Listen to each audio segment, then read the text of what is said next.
Can we talk? They're the three scariest words a man can hear. Today, we're looking at exactly how to handle them, or, better yet, how to be the man with the backbone to say them first. Last time, we drew a hard line from Proverbs 27:6. Wounds from a friend are better than kisses from an enemy. Are you correcting the people you love when they need it, or are you flattering them while their life falls apart?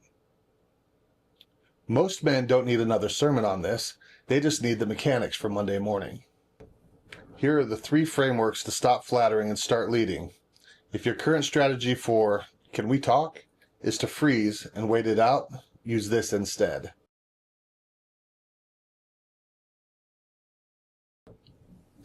This is what I call the pay for peace audit. You don't wake up one day and decide to become a flatterer. You make 1,000 small choices to keep the surface calm, and each one feels like nothing. And then you look up and you realize you've been financing everyone else's comfort with your own silence. In this first framework, we're looking at a diagnostic thing. Before you fix anything, you have to find where the leak is. I call it the pay for peace audit. But before you even open your mouth, you need a filter. Am I trying to be right, or am I trying to be in right relationship? If your wife snaps at you because she's exhausted and overwhelmed, you don't need to die on the hill of tone. In those moments, you prioritize relationship. You have grace for a bad day. But if there's a pattern of lies, manipulation, betrayal, or deep disrespect, then holding the line on truth is how you stay in a right relationship. Fake peace isn't peace at all. So with that filter in place, ask yourself 3 questions. They're not rhetorical. You write down the answers. First, where in my marriage am I swallowing words I should be speaking? Not the petty stuff, the patterns, where your wife crosses a line and you stay quiet because it's easier than the fallout, where you tell yourself you're being patient when you're actually just afraid. Second, where in my extended family am I paying for the peace? Parents, in-laws, siblings, the people who've known you long enough to know exactly where your buttons are, who expect you to keep smiling while they push them. Thirdly, where am I paying for peace with myself? The internal appeasement, the lies you tell yourself so you don't have to change, the standards you've lowered because holding a higher one would cost too much. If you do this honestly, it'll hurt, and it should. In James 3:17, it says, "But the wisdom from above is first pure, then peace-loving, gentle, compliant, full of mercy and good fruits, unwavering, without pretense." The order matters. Purity comes before peace. If your peace came at the cost of purity, it wasn't wisdom, it was fear wearing a polite name. Supporting this is 1 Corinthians 16:13. Be alert, stand firm in the faith, be courageous, and be strong. Paul doesn't say be comfortable, he says be alert. A man who's paying for peace isn't alert, he's asleep at his own post. And in Proverbs 28:23, we read, "One who rebukes a person will later find more favor than one with a flattering tongue." The audit hurts now so the relationship can heal later. That's the trade. Part 2 of this is the confrontation script. Knowing where you've been quiet is one thing, opening your mouth is another. Of the men I've talked to, the problem isn't that they don't see the problem, it's that they have no idea what to say when they finally decide to speak. So, here's a repeatable pattern. So when do you speak? Well, you speak in private. In Matthew 18:15, it says, "If your brother sins against you, go and rebuke him in private. If he listens to you, you have won your brother."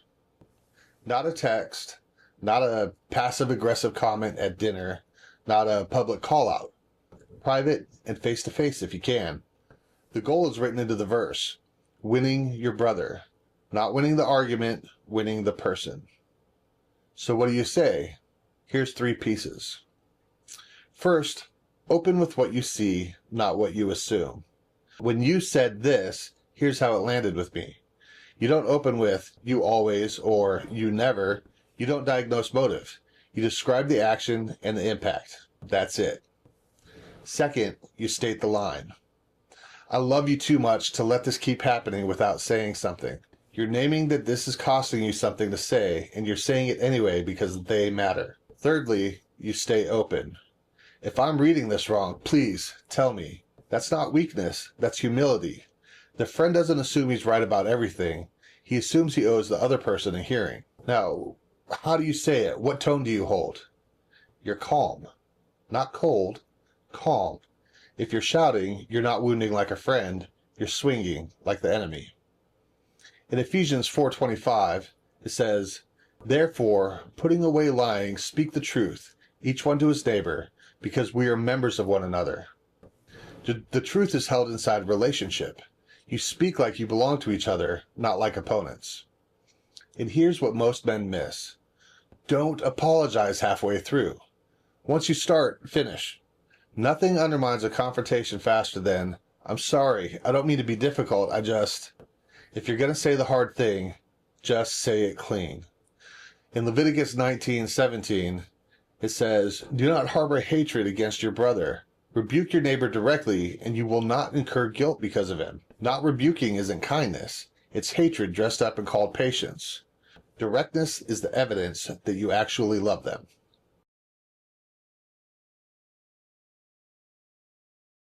So now we have the repair after the wound. This is the framework that separates the friend from the cold man. The cold man says the hard thing and then he's done. He's discharged his duty. He retreats into silence and calls it boundaries. Most of us have been on the receiving end of someone who wounded us and then disappeared. That's not a friend. That's a hit and run with a Bible verse attached. The friend says the hard thing and then moves towards the person, not away. Here are 3 things that you do in the 48 hours after a confrontation. Firstly, you stay present. You don't leave the room, physically or emotionally. You don't go cold for 3 days while she processes it. I'm not saying hang out right there with them for 48 hours, but you get what I mean. In Galatians 6:1 it says, Brothers and sisters, if someone is overtaken in any wrongdoing, you who are spiritual, restore such a person with a gentle spirit. Restore, that's the verb, not rebuke and retreat.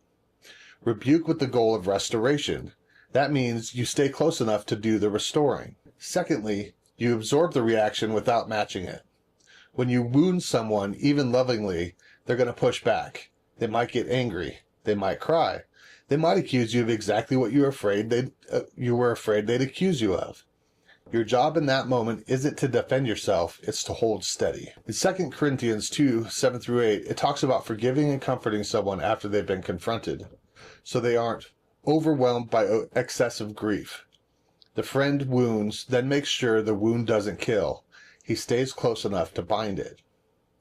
Third, you prove the wound was love over time. One conversation doesn't rebuild trust. A pattern of honest, loving speech does. Ephesians 4:32 says, And be kind and compassionate to one another, forgiving one another just as God also forgave you in Christ.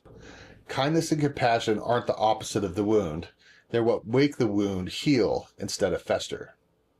If you wound and walk away, you weren't a friend. You were someone who finally said what you were too afraid to say, and you used their reaction as an excuse to leave. Don't do that. Stay. Do the repair. So that's it. Those are the 3 frameworks I have. Diagnose where you've been paying for peace.